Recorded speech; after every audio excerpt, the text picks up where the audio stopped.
উন্নয়নৰ ঢোলতাল পিত থকা বিজেপি চৰকাৰৰ এটা ফুপুলা স্বৰূপ।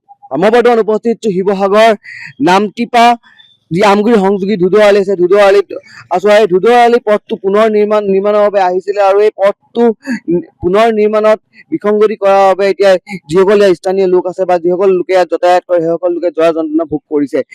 এটা কথা ইয়াত উল্লেখ কৰিব লাগিব, এই পথটো যোৱা 4-5 বছৰ ধৰি পেলাই এই পথটো এই ধৰণে আপোনাৰ নিৰ্মাণ কৰি আছে, কিন্তু তাৰ পাছতো এই ধৰণে দাদা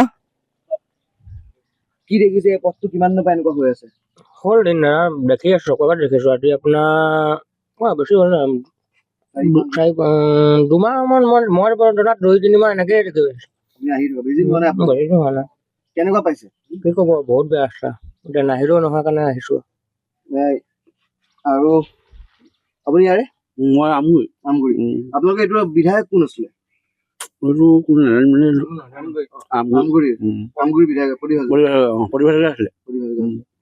এয়া কাম নহলে নাই সেয়াই গতি দেখিছে কেনেকুৱা লাগিছে? এই বহুত বেয়া লাগিছে, আহিবলৈ বেয়া লাগিছে। এতিয়া পইচা ডাঙৰ কথা নহয়, এতিয়া ভাড়াৰ কাৰণে আহিবলৈ কাৰণ নহ'লে নাহোঁ এইফালে। হয়, এটা কথা ক'ব লাগিব, যি প্ৰদীপ হাজৰিকা স্থানীয় বিধায়ক প্ৰদীপ হাজৰিকা আছিলে আৰু প্ৰদীপ হাজৰিকাই কোনো ধৰণৰ উন্নয়নমূলক কাম নকৰিলে বাবে আজি ইয়াত যিসকল লোক আছে তেওঁ জৰা যন্ত্ৰণা ভোগ কৰিবলগীয়া হৈছে। কেনেকুৱা দেখিছে ৰাস্তাটোৰ অৱস্থা মানে ক'বই নালাগে আৰু, দেখিছেই নহয় কেনেকুৱা অৱস্থা হৈছে। অহা যোৱা শাস্তি আৰু গাড়ী ব্ৰেক মাৰিলেও নৰখে, ব্ৰেক মাৰিলেও দিগদাৰ, এনেকুৱা হৈছে, যথেষ্ট হৈছে। স্থানীয় বিধায়ক কোন আছিল? আৰু স্থানীয় বিধায়ক প্ৰদীপ হাজৰিকা আছিলে, এতিয়াতো মুকলি গগৈ হৈছে।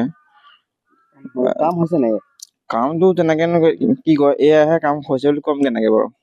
এতিয়া এফালে মাটি পেলালে এতিয়া বহুত কষ্ট হৈছে, যথেষ্ট কষ্ট হৈছে মানে মানুহবিলাকৰ। বৰষুণ দিলেও কষ্ট, ৰ'দ দিলেও কষ্ট, ৰ'দত ধূলি কাৰণে আহিব নোৱাৰি, বহুত যথেষ্ট মানে মানুহৰ চৰ্দি বেমাৰ হৈ গৈছেগে মানে এনেকুৱা।